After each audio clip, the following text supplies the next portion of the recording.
जिंदगी में आपका भी ध्यान नहीं लग रहा। ज्यादा सोचने की वजह से बार बार आपको घबराहट होती है और आपका हृदय भी जोर जोर से धड़कता है और बार बार निगेटिव विचार आपके भी दिमाग में आते हैं। तो इस ज्यादा सोचने वाली बीमारी से बचने के लिए और इस बीमारी को दूर करने के लिए आज हम आपको एक बौद्ध भिक्षु की कहानी के माध्यम से आपकी समस्या का हल बताएंगे। तो आज के इस कहानी को पूरा देखें ताकि आप भी इस कहानी को सुनने के बाद आपकी समस्या से छुटकारा पा सके। तो चलिए आज के कहानी की शुरुआत करते हैं। एक बार चीन के एक हिस्से में बहुत बड़ा मठ था जहां लगभग 500 भिक्षु रहते थे। वो सभी अपने गुरु के मार्गदर्शन में खुद को जानने का अभ्यास कर रहे थे। एक दिन एक लड़का उस मठ में शिष्य बनने के लिए आया। उसने मास्टर से कहा, मास्टर, मैं खुद को जानना चाहता हूं। मैं सच की तलाश कर रहा हूं। मैं पता लगाना चाहता हूं कि सच क्या है। मास्टर ने उसकी ओर देखा और कहा कि अगर तुम सच जानना चाहते हो तो तुम्हें अपना पूरा जीवन दांव पर लगाना होगा। सच को जानने में तुम्हारा पूरा जीवन लग सकता है, फिर भी इस बात की गारंटी नहीं है कि तुम्हें इस जीवन काल में सच का पता लगेगा या नहीं। क्या तुम इसके लिए तैयार हो? शिष्य ने कहा। मास्टर, मैं यहां पीछे मुड़ने के लिए नहीं आया हूं, मैं इसके लिए तैयार हूं। गुरु ने कहा, अगर ऐसा है तुम एक काम करो, इस मठ में 500 भिक्षु है, तुम उनके लिए चावल कूटने का काम करो। बस सुबह से शाम तक चावल कूटने का ही काम करो और जब तुम थक जाओ तो सोने चले जाओ। फिर अगली सुबह उठकर चावल को कूटना शुरू कर दो। इसके अलावा कुछ और मत करना, किसी और चीज के बारे में मत सोचना। बस इस रास्ते पर चलते रहना और दोबारा मेरे पास मत आना। जरूरत पड़ने पर मैं खुद तुम्हारे पास आऊंगा। उस लड़के ने गुरु के आदेश का पालन करते हुए चावल कूटना शुरू कर दिया। उस मठ में 500 शिष्य थे। उन सभी को समय समय पर भोजन की आवश्यकता पड़ती थी, इसीलिए वह बहुत जल्दी उठ जाता था और रात को देर तक चावल कूटता रहता था। जब वह थक जाता तो उसी कमरे में सो जाता था जहां वो चावल कूटता था। वो किसी से बात नहीं करता था और ना ही कोई उससे बात करने के लिए उसके पास आता था। कुछ महीनों तक चावल कूटते हुए उसके मन में पुराने विचार आते रहे, लेकिन उन विचारों को कोई नया विषय नहीं मिला तो वह अपने आप ही मिट गए। धीरे धीरे उसके मन में विचार कम होने लगे। कुछ सालों के बाद तो वो अपना नाम तक ही भूल गया। वह हमेशा चुप रहता और विचारहीन अवस्था में बस चावल कूटता रहता। उसने ना तो कभी ध्यान किया था और ना कभी शास्त्र पढ़ा था। मठ के बाकी शिष्य उसे मूर्ख समझते थे। ऐसा करते हुए 12 साल बीत गए। 12 साल बाद एक दिन मास्टर ने घोषणा की, अब मेरा आखिरी समय आ रहा है और मुझे अपना उत्तराधिकारी चुनना है जो मेरे बाद मठ का मुखिया होगा। इसीलिए मेरा कोई भी शिष्य है जिससे लगता है कि उसे आत्म साक्षात्कार हो गया है और उससे खुद को जान लिया है, तो रात को मेरे दरवाजे के पास आकर इस दीवार पर कुछ पंक्तियां लिखें जिसमें उसकी जिंदगी का सारा अनुभव समाया हो। कई शिष्यों ने ऐसा करने के बारे में सोचा, पर मठ के प्रमुख शिष्यों में से एक ने वहां जाकर कुछ पंक्तियां लिखी।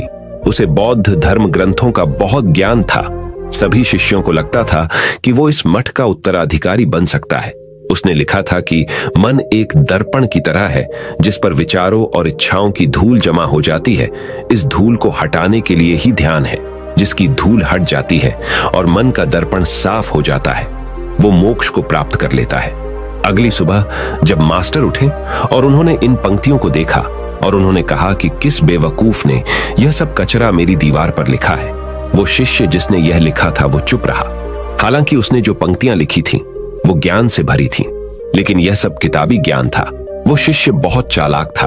उसने पंक्तियां लिखी पर उसने नीचे अपने हस्ताक्षर नहीं किए, क्योंकि वो स्वयं इसके बारे में निश्चित नहीं था कि ये सही है या नहीं, क्योंकि उसे आत्म साक्षात्कार नहीं हुआ था। गुरु ने पंक्तियों को पूरी तरह से खारिज कर दिया। ये देखकर सभी हैरान रह गए। ये घटना पूरे मठ में चर्चा का विषय बन गई। इस विषय पर बात करते हुए 2 शिष्य उस शिष्य के पास से गुजरे जो 12 साल पहले यहां आया था और दिन रात चावल कूटता रहता था। दोनों की चर्चा सुनकर वह धीरे से हंस पड़ा। दोनों शिष्य ने उसे पूछा कि तुम क्यों हंस रहे हो? दोनों शिष्य की नजर में यह चावल कूटने वाला तुच्छ ही भिक्षु था। किसी ने उसे ना तो कभी ध्यान करते हुए देखा था, ना ही कभी शास्त्र पढ़ते हुए। हर कोई उसे मूर्ख समझता था जो बस चावल को ही जानता था। उस मठ में बहुत बड़े बड़े विद्वान थे, लेकिन उस चावल कूटने वाले को किसी से कोई मतलब नहीं था। इसीलिए वह दोनों शिष्य उसे मुस्कुराता हुआ देखकर चकित रह गए। उन्होंने फिर उससे पूछा कि तुम क्यों हंस रहे हो। उसने जवाब दिया, मैं इसीलिए हंसा कि मास्टर सही बोल रहे हैं, यह सब पंक्तियां कचरा है, इन पंक्तियों का कोई मूल्य नहीं है। वो दोनों शिष्य चौंक गए। उन्होंने उसे पूछा कि क्या तुम ऐसी पंक्तियां लिख सकते हो जो इससे भी बेहतर हो। चावल पीसने वाले ने जवाब दिया, नहीं, क्योंकि मैं अनपढ़ हूं, लेकिन हां, मैं कुछ पंक्तियां कह सकता हूं। अगर तुमने उन पंक्तियों को तुम लिख सकते हो तो मैं तुम्हारे साथ जाने के लिए तैयार हूं। उन दोनों शिष्यों ने कहा, ठीक है। वे मास्टर के कमरे के पास गए और चावल कूटने वाले ने कुछ पंक्तियां बोली और दूसरे शिष्य ने उस दीवार पर लिख दिया और उन पंक्तियों के नीचे लिख दिया कि चावल कूटने वाला। उन्हें लगा कि मास्टर इस पर भी गुस्सा करेंगे। जो पंक्तियों उसने लिखने के लिए कहा था बहुत अद्भुत थी और वो पंक्तियां थी, मन तो बस एक का भ्रम है ना, तो मन है, ना ही मन का कोई दर्पण है, और जब मन ही नहीं है तो धूल कहां ठहरेगी। जो ये जानता है वो सच को जान गया। जब गुरु ने ये पंक्तियां देखी तो वे आधी रात को उठे और चावल कूटने वाले के पास गए। वह सो रहा था। मास्टर ने उसे जगाया और कहा कि ये लो, मेरी छड़ी और मेरे वस्त्र ले लो। आज से तुम मेरे उत्तराधिकारी हो, लेकिन इस मठ को छोड़कर कहीं दूर चले जाओ, क्योंकि इस मठ में बहुत सारे विद्वान हैं जो खुद को तुमसे ज्यादा श्रेष्ठ मानते हैं और वो तुम्हें मार देंगे। वो इस बात को बर्दाश्त नहीं कर सकते कि एक साधारण सा चावल कूटने वाला उनसे ज्यादा विद्वान निकला। तुम्हें वह सारा ज्ञान हो गया है जो मुझे है। तुम्हें यह सारा ज्ञान चावल कूटते कूटते हुआ है, और मुझे पता है कि तुम जहां भी जाओगे लोग तुम्हारे पास आने लगेंगे, क्योंकि जब कोई फूल खिलता है तो उसकी महक हर तरफ फैलने लगती है। उसने अपने गुरु के पैर छुए और रात को ही वहां से चला गया। अगर हम अपनी जिंदगी में देखें तो पाएंगे बहुत से लोग सोचते हैं कि ध्यान केवल एक ही जगह बैठकर आंखें बंद कर कर ही किया जा सकता है, लेकिन हकीकत में ऐसा नहीं है। ध्यान तो चलते चलते भी किया जा सकता है, अपना कुछ काम करते हुए भी ध्यान किया जा सकता है। असल में ध्यान का मतलब यह है कि आप जो भी काम कर रहे हैं उसे अपनी शिद्दत से करें कि आपको आपके शरीर का ख्याल भी ना रहे। बिल्कुल उस चावल पीसने वाले की तरह जो चावल कूटने में इतना मग्न हो गया कि उसको खुद का कोई ख्याल ही नहीं रहा। उसने चावल कूटते हुए ही उसने आत्म साक्षात्कार प्राप्त कर लिया। हर समय वर्तमान में रहना और कुछ नहीं सोचना। मन तब तक ही है जब तक विचार है। जब विचार ही नहीं रहेंगे तो मन भी गायब हो जाएगा। जब मन ही नहीं रहेगा तभी तुम अपने आप को अच्छे से जान पाओगे। असल में हमें अपने वास्तविक रूप को जानने के लिए कोई अन्य साधना करने की आवश्यकता नहीं है। हम जो कुछ भी कर रहे हैं बस उसमें हमें पूरी तरह से खो जाने की जरूरत है। अपने काम में इस कदर से लीन हो जाओ कि आपका काम भी ध्यान बन जाए। ज्यादा सोचने वाले लोगों के लिए दूसरी रहस्यमयी कहानी अब हम आपको बताएंगे, तो चलिए कहानी की शुरुआत करते हैं। एक गांव में एक आदमी रहता था जो ताले तोड़ने के मामले में एक्सपर्ट था, यानी कि जहां कहीं भी ताले तोड़ने की बात आती थी या लॉक को खोलने की बात आती थी तो उसका नाम सबसे पहले लिया जाता था। एक दिन कुछ समझदार लोगों ने उसकी परीक्षा लेनी चाहिए और उसको बता दिया गया कि आपको इस जगह पर इस तारीख को आना है और ताले को तोड़ना है। जब वह समय के अनुसार तय दिनांक को वहां पहुंच गया तो उसको प्रतियोगिता के नियम समझा दिए गए। आपको एक बॉक्स में बिठा दिया जाएगा और उस बॉक्स को पानी में उतार दिया जाएगा। आपको ताला खोलकर बाहर आना होगा। इस बीच आपको लगता है कि लॉक आपसे नहीं खुल पाएगा तो आप इमरजेंसी बटन को दबा सकते हैं और ऊपर आ सकते हैं, लेकिन आप प्रतियोगिता में हार जाएंगे। उसने सभी नियमों की हां कर दी और पानी में चला गया। जैसे ही वह पानी में पहुंचा तो उसने जेब में से एक तार निकाला और लॉक को खोलने की कोशिश करने लगा। 4 से 5 बार कोशिश करने के बाद वह बार बार विफल हो रहा था, लेकिन उससे लॉक नहीं खुल रहा था। अब ज्यादा समय तक पानी में रहना उसके लिए और भी मुश्किल था, क्योंकि सांस रोकना आसान नहीं था। फाइनली उसने अपना पूरा दिमाग लगाया और एक बार अंतिम प्रयास किया। वह विफल हुआ और उसने इमरजेंसी बटन दबा दिया। धीरे धीरे ऊपर आने लगा। पानी के ऊपर आए बॉक्स को बाहर निकाला गया और हल्का सा धक्का देकर खोला गया। वह अचंभित हो गया कि एक बार भी मेरे दिमाग में यह ख्याल क्यों नहीं आया कि मैं इसको धक्का देकर खोलूं। हो सकता है कि ये लॉक ही ना हो। तो यही होता है, जब हम भी बहुत ज्यादा सोचते हैं तो इसका खामियाजा हमें भुगतना पड़ता है। कभी कभी ना सोचने से भी जवाब मिल जाता है। इसलिए किसी ने कहा है कि जो कुछ नहीं करते वह कमाल करते हैं। जी हाँ दोस्तों, यह बात बिल्कुल सही है। कभी कभी दिमाग को जब हम शांत रखते हैं और ठंडे दिमाग से सोचने की कोशिश करते हैं तो हमें बेहतर समाधान मिल जाता है।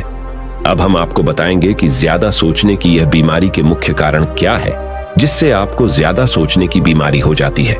अत्यधिक सोच के कुछ मुख्य कारण। पहला कारण, वर्तमान से ज्यादा भूतकाल या भविष्य के बारे में ज्यादा चिंता करना। आप जो काम अभी कर रहे हैं उससे ध्यान हटाकर अपना ध्यान बीते हुए समय या आने वाले समय पर लगाएंगे तो आप ओवर थिंकिंग के शिकार होते जाएंगे। दूसरा कारण, काम का ज्यादा तनाव होना।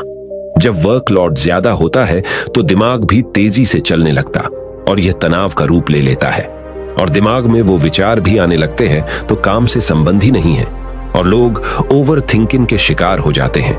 तीसरा कारण, डर का बना रहना। जब व्यक्ति के अंदर डर होता है, जैसे नौकरी छूट जाने का डर, प्रमोशन न होने का डर, काम में असफल हो जाने का डर, पैसे न मिलने या डूब जाने का डर, व्यक्ति इस डर को लेकर कल्पना करता रहता है। भले ही ऐसा न होने वाला हो, लेकिन धीरे धीरे यह डर उसे जरूरत से ज्यादा सोचने पर मजबूर कर देता है। चौथा कारण, कॉन्फिडेंस की कमी। जब व्यक्ति में किसी काम को करने के प्रति उलझन बनी रहती है तो कॉन्फिडेंस कम होता जाता है, जिसके चलते नकारात्मक विचार दिमाग को घेरना शुरू कर देते हैं और व्यक्ति ज्यादा सोचना और चिंता करना शुरू कर देता है। पांचवा कारण, चीजों के बारे में सकारात्मक से ज्यादा नकारात्मक विचार। जब व्यक्ति छोटी छोटी बातों के नकारात्मक पहलू के बारे में ज्यादा सोचना शुरू कर देता है तो धीरे धीरे व्यक्ति ओवर थिंकिंग का शिकार होता जाता है। क्या ओवर थिंकिंग यानी अत्यधिक सोच से छुटकारा पाया जा सकता है? तो इसका जवाब है जी बिल्कुल। ओवर थिंकिंग यानी अत्यधिक सोच से छुटकारा पाया जा सकता है, हालांकि थोड़ा समय लग सकता है, लेकिन यदि आप नीचे दिए स्टेप्स को फॉलो करते हैं तो आप ओवर थिंकिंग की प्रॉब्लम से यकीनन छुटकारा पा सकते हैं। तो आइए जानते हैं कि ओवर थिंकिंग की समस्या से छुटकारा कैसे पाएं। ओवर थिंकिंग यानी अत्यधिक सोच से छुटकारा पाने के उपाय। ये सब जानते हैं कि पहले विचार दिमाग में आता है, फिर वो क्रिया का रूप लेता है। हमें कोई भी काम सोच समझकर करना बहुत जरूरी है, पर किसी काम को लेकर जरूरत से ज्यादा सोचना और वो बातें भी सोचना जो काम से संबंधित नहीं है, आपको और आपके काम दोनों को नुकसान पहुंचाता है।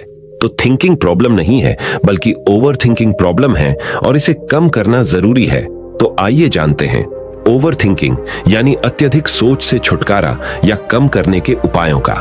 पहला उपाय, स्वीकार करें कि आप जरूरत से ज्यादा सोचते हैं। इस बात को मन से स्वीकार करें कि आप ज्यादा सोचते हैं और आपको ऐसा नहीं करना है। जब आप इस बात को स्वीकार कर लेंगे तो आप इससे छुटकारा पाने के लिए अपने आप को तैयार कर लेंगे। आप ओवर थिंकिंग को लेकर जागरूक हो जाएंगे। जब भी आपको लगे कि दिमाग में फालतू विचार चल रहे हैं, तुरंत उसे वहीं रोक दो और ये सोचना शुरू करो कि आपने सोचना कहां से शुरू किया था। तब आपको मालूम होता जाएगा कि आप कितनी फालतू की बातें सोचकर अपना समय और शक्ति बर्बाद कर रहे हैं। दूसरा उपाय, हमेशा सकारात्मक सोचने की कोशिश करें। क्या गलत हो सकता है कि जगह क्या अच्छा हो सकता है। सोचें। नकारात्मक विचार डराते हैं और आपका दिमाग चिंता से दौड़ने लगता है। जब आप उन नकारात्मक चीजों पर ध्यान केंद्रित करने लगते हैं जो कही हो गई, तो तब आप दिमाग के गुलाम हो जाते हैं। लेकिन जब आप सकारात्मक रूप से सोचते हैं तो दिमाग आपका गुलाम होता है। सकारात्मक रहने का मतलब यह नहीं है कि आप चीजों के सिर्फ एक पहलू को देखें, बल्कि सही और गलत दोनों पहलुओं को देखना जरूरी है। पर केवल नकारात्मक सोचना या ज्यादा नकारात्मक विचार आपको अनुचित सोचने पर मजबूर कर देते हैं। तीसरा उपाय, योग, ध्यान और व्यायाम करें। योग, ध्यान और व्यायाम मस्तिष्क और शरीर को स्वस्थ रखते हैं। ध्यान काफी लाभदायक है, इसे अपने जीवन का हिस्सा बनाएं। चौथा उपाय, वर्तमान क्षण में जीने की कोशिश करो। कभी कभी लोग बीती हुई बातों या घटना के बारे में ही सोचते रहते हैं और तनाव में आ जाते हैं। इसी प्रकार जो समय आने वाला है उसे लेकर भी इतनी चिंता करते हैं कि तनाव में रहते हैं। तनाव में दिमाग हावी हो जाता है और फालतू बातें सोचने लगता है। जो समय बीत गया है उससे सीख लो, जो आने वाला है उसकी तैयारी करो। लेकिन यह आप तभी कर सकते हैं जब आप वर्तमान में रहें। इसलिए आप जो अभी कर रहे हैं तो पूरा ध्यान उसी पर लगाओ। पांचवा उपाय, जो बात आपको परेशान कर रही है उसे लिख लें। आपके सोचने के तरीके और आपके महसूस करने के तरीके के बीच एक मजबूत संबंध है। आपके सोचने का तरीका आपकी भावनात्मक स्थिति को प्रभावित करता है और आपकी भावनात्मक स्थिति आपके सोचने के तरीके को प्रभावित करती है। तो जो बात आपको परेशान कर रही है उसे लिख लें। अब उस बात के बारे में यह लिखें कि यह आपको क्यों परेशान कर रही है। अब अपने आप से प्रश्न करें कि क्या इस समस्या का हल परेशान रहना है। यदि नहीं तो उसका हल ढूंढे, और यही इसका कोई हल नहीं है तो परेशान रहने और सोचते रहने से क्या होगा। जब धीरे धीरे आप ऐसे करेंगे तो इस चीज की आपको आदत पड़ी ढहती जाएगी और आप अनावश्यक सोचना बंद कर देंगे। छठा उपाय, अपनी भावनाओं का नियंत्रण रखो। भावनाओं पर नियंत्रण रखने का मतलब यह बिल्कुल भी नहीं है कि आप अपनी भावनाओं को दबाएं, लेकिन आपको अपनी भावनाओं पर नियंत्रण रखना होगा। जब आप अपनी भावनाओं पर नियंत्रण रखते हैं तो हकीकत को देख पाते हैं। अनियंत्रित भावनाएं दिमागी विचारों को बेफजूल गति प्रदान करती हैं। सातवां उपाय, चिंता नहीं चिंतन करें। चिंता ओवरथिंकिंग को जन्म देती है और चिंतन क्रिएटिविटी को जन्म देता है। फालतू सोचने की जगह कोई कहानी, कोई लेख, कविता या कुछ रचनात्मक सोचें। आठवां उपाय, अपने पसंद की चीजें करें। जब भी आप फ्री हो तो कोई भी ऐसा काम करो जिसे करना आपको अच्छा लगता हो। किताबें पढ़ें, गाने सुने, गाने गाएं, घूमने जाएं। यदि आपके घर में बच्चे हैं तो बच्चों के साथ खेलें। अपने दोस्तों से साथ समय व्यतीत करें। नौवां उपाय, अपना सर्वश्रेष्ठ स्वीकार करें। जब आप ज्यादा सोचते हैं तो न चाहते हुए भी आप नकारात्मक बातें सोचते हैं और अपने आप को औरों से कम आंकने लगते हैं। याद रखें, कोई भी परफेक्ट नहीं होता। जो आप हैं, आप जैसा कोई नहीं है। लोग क्या कहते हैं इस पर ध्यान देने की बजाय अपना सर्वश्रेष्ठ स्वीकार करें, अपने ज्ञान को बढ़ाते रहें और पॉजिटिव रहें। 10वां उपाय, मन को शांत रखें। आधुनिक जिंदगी भाग दौड़ा और तनाव भरी है। अधिकतर लोगों के साथ तनाव में बने रहना इतना सामान्य हो जाता है कि उन्हें इस बात का पता ही नहीं चलता कि धीरे धीरे तनाव उनके मानसिक और शारीरिक स्वास्थ्य पर बुरा प्रभाव डाल रहा है।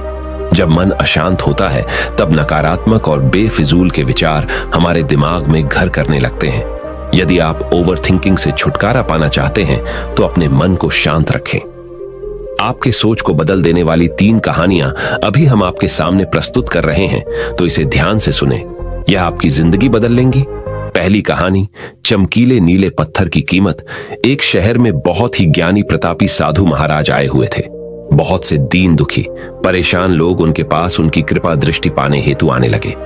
ऐसा ही एक दीन दुखी गरीब आदमी उनके पास आया और साधु महाराज से बोला, महाराज मैं बहुत ही गरीब हूं, मेरे ऊपर कर्जा भी है, मैं बहुत ही परेशान हूं, मुझ पर कुछ उपकार करें। साधु महाराज ने उसको एक चमकीला नीले रंग का पत्थर दिया और कहा कि यह कीमती पत्थर है, जाओ जितनी कीमत लगवा सको लगवा लो। वो आदमी वहां से चला गया और उसे बचने के इरादे से अपने जान पहचान वाले एक फल विक्रेता के पास गया और उस पत्थर को दिखाकर उसकी कीमत जाननी चाहिए। फल विक्रेता बोला, मुझे लगता है ये नीला शीशा है, महात्मा ने तुम्हें ऐसे ही दे दिया है। हाँ, यह सुंदर और चमकदार दिखता है, तुम मुझे दे दो, इसके मैं तुम्हें 1000 रुपए दे दूंगा। वो आदमी निराश होकर अपने एक अन्य जान पहचान वाले के पास गया जो कि एक बर्तनों का व्यापारी था। उनसे उस व्यापारी को भी वो पत्थर दिखाया और उसे बेचने के लिए उसकी कीमत जाननी चाहिए। बर्तनों का व्यापारी बोला, यह पत्थर कोई विशेष रत्न है, मैं इसके तुम्हें 10,000 रुपए दे दूंगा। वह आदमी सोचने लगा कि इसकी कीमत और भी अधिक होगी और यह सोच वो वहां से चला आया। उस आदमी ने इस पत्थर को अब एक सुनार को दिखाया। सुनार ने उस पत्थर को ध्यान से देखा और बोला, यह काफी कीमती है, इसके मैं तुम्हें 1 लाख रुपये दे दूंगा। वो आदमी अब समझ गया था कि यह बहुत अमूल्य है।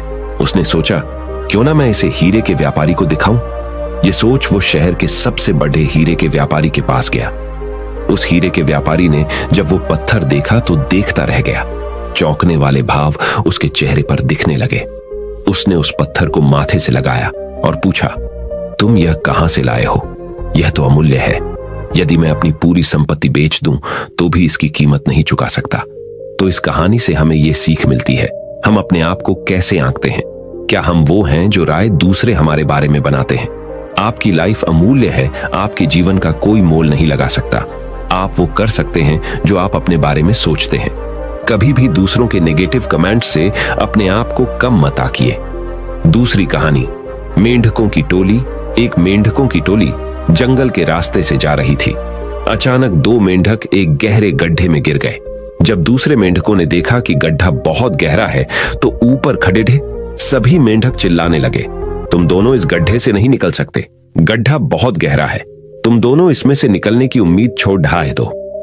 उन दोनों मेंढकों ने शायद ऊपर खड़े मेंढकों की बात नहीं सुनी और गड्ढे से निकलने के लिए लगातार वो उछलते रहे। बाहर खड़े मेंढक लगातार कहते रहे, तुम दोनों बेकार में मेहनत कर रहे हो, तुम्हें हार मान लेनी चाहिए, तुम दोनों को हार मान लेनी चाहिए, तुम नहीं निकल सकते। गड्ढे में गिरे दोनों मेंढकों में से एक मेंढक ने ऊपर खड़े मेंढकों की बात सुन ली और उछलना छोड़ कर वो निराश होकर एक कोने में बैठ गया। दूसरे मेंढक ने प्रयास जारी रखा, वो उछलता रहा जितना वो उछल सकता था। बाहर खड़े सभी मेंढक लगातार कह रहे थे कि तुम्हें हार मान लेनी चाहिए, पर वो मेंढक शायद उनकी बात नहीं सुन पा रहा था और उछलता रहा और काफी कोशिशों के बाद वो बाहर आ गया। दूसरे मेंढकों ने कहा, क्या तुमने हमारी बात नहीं सुनी? उस मेंढक ने इशारा करके बताया कि वो उनकी बात नहीं सुन सकता क्योंकि वो बहरा है, सुन नहीं सकता, इसलिए वो किसी की भी बात नहीं सुन पाया। वो तो यह सोच रहा था कि सभी उसका उत्साह बढ़ा रहे हैं। इस कहानी से हमें यह सीख मिलती है कि 1. जब भी हम बोलते हैं उनका प्रभाव लोगों पर पेड़िहाता है, इसलिए हमेशा सकारात्मक बोलें। 2. लोग चाहें जो भी कहें, आप अपने आप पर पूरा विश्वास रखें और सकारात्मक सोचें। 3. कार्य ही मेहनत, अपने ऊपर विश्वास और सकारात्मक सोच से ही हमें सफलता मिलती है। तीसरी कहानी, चील और मुर्गी। एक जंगल में बरगद का पेड़ था। उस पेड़ के ऊपर एक चील घोंसला बनाकर रहती थी जहां उसने अंडे दे रखे थे। उसी पेड़ के नीचे एक जंगली मुर्गी ने भी अंडे दे रखे थे। एक दिन उस चील के अंडों में से एक अंडा नीचे गिरा और मुर्गी के अंडों में जाकर मिल गया। समय बीता, अंडा फूटा और चील का बच्चा उस अंडे से निकला और वह यह सोचते बड़ा हुआ कि वो एक मुर्गी है।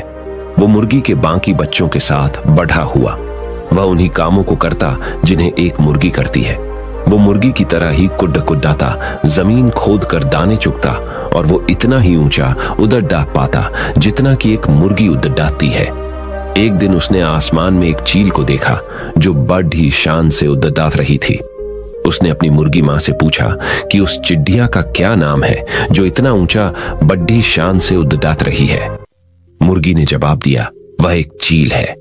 फिर चील के बच्चे ने पूछा, मां, मैं इतना ऊंचा क्यों नहीं उड़ पाता? मुर्गी बोली, तुम इतना ऊंचा नहीं उड़ सकते क्योंकि तुम एक मुर्गे हो। उसने मुर्गी की बात मान ली और मुर्गे की जिंदगी जीता हुआ एक दिन मर गया। इस कहानी से हमें यह सीख मिलती है कि जो भी हम सोचते हैं या कुछ नया करने की कोशिश करते हैं तो दूसरे हमें यह कहकर रोकते हैं कि तुम ऐसा नहीं कर सकते, ऐसा नहीं हो सकता, और हम अपना इरादा यह सोचकर बदल लेते हैं कि वाकई मैं यह नहीं कर सकता और हार मान लेते हैं। इसका मुख्य कारण है अपने ऊपर भरोसा न होना, अपनी शक्तियों पर भरोसा न होना, अपने काम पर भरोसा न होना। दोस्तों, जो लोग कहते हैं कहने दीजिए, लोगों का काम है कहना। अपने आप पर भरोसा रखें, अपने आप को पहचानें। दोस्तों, अगर जीत निश्चित हो तो कायर भी LDDH जाते हैं। बहादुर वो कहलाते हैं जो हार निश्चित हो फिर भी मैदान नहीं छोड़ डाहते। मित्रों, उम्मीद करता हूं कि आपको इन 3 कहानियों से अपनी सोच को बदल लेने में मदद मिली होगी और आपको अपने ज्यादा सोचने वाली समस्या से छुटकारा पाने के उपाय भी इस वीडियो के माध्यम से आपको मिले होंगे। इस वीडियो से आपको कुछ सीखने को मिला हो तो इस वीडियो को अपने दोस्तों के साथ जितना हो सके उतना शेयर कीजिए और इस वीडियो के एक लाइक कीजिए और हमारे चैनल को सब्सक्राइब कीजिए। इस वीडियो को देखने के लिए आपका बहुत बहुत धन्यवाद। नमो बुद्धाय।